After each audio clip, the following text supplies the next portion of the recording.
सच्चे दोस्त की सच्ची कहानी। ये कहानी एक छोटे से गांव के दो दोस्तों विजय और शुभांकर की है। विजय एक गरीब किसान का बेटा था, जबकि शुभांकर के पिता गांव के सरपंच थे। दोनों बचपन से ही गहरे दोस्त थे। उनका हर पल एक साथ बीतता था, स्कूल जाना, खेलना और जीवन के छोटे बड़े अनुभव साझा करना। गांव में एक बार भीषण बारिश हुई, जिससे नदी में बाढ़ आ गई। बाढ़ इतनी भयानक थी कि गांव के कुछ हिस्से पानी में डूब गए।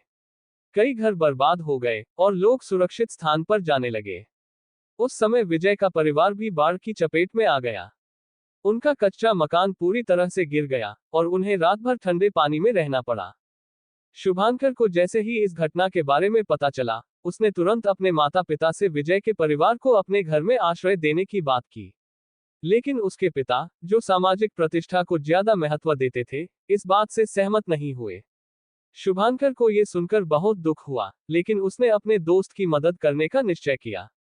विजय रात के समय चुपचाप अपने घर से निकलकर शुभांकर के पास पहुंचा। उसने रोहित और उसके परिवार को गांव के एक सूखे स्थान पर ले जाकर तंबू लगवाने में मदद की। उसने अपने जेब खर्च से जमा किए हुए पैसे और खाना भी उनके लिए लाया।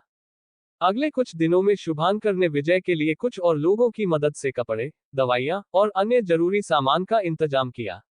जब गांव वालों को शुभांकर की मदद के बारे में पता चला, तो उन्होंने भी विजय के परिवार की सहायता करनी शुरू कर दी। धीरे धीरे विजय का परिवार अपने पैरों पर खड़ा हो गया। इस घटना के बाद शुभांकर और विजय की दोस्ती और भी गहरी हो गई। विजय ने महसूस किया कि सच्चा दोस्त वही होता है जो मुश्किल समय में आपका साथ देता है। शुभांकर की मदद और इंसानियत के लिए पूरा गांव उसकी तारीफ करने लगा। कहानी से ये संदेश मिलता है कि सच्ची दोस्ती जात पात, धन दौलत या सामाजिक प्रतिष्ठा नहीं देखती। ये केवल प्यार, भरोसे और त्याग पर आधारित होती है।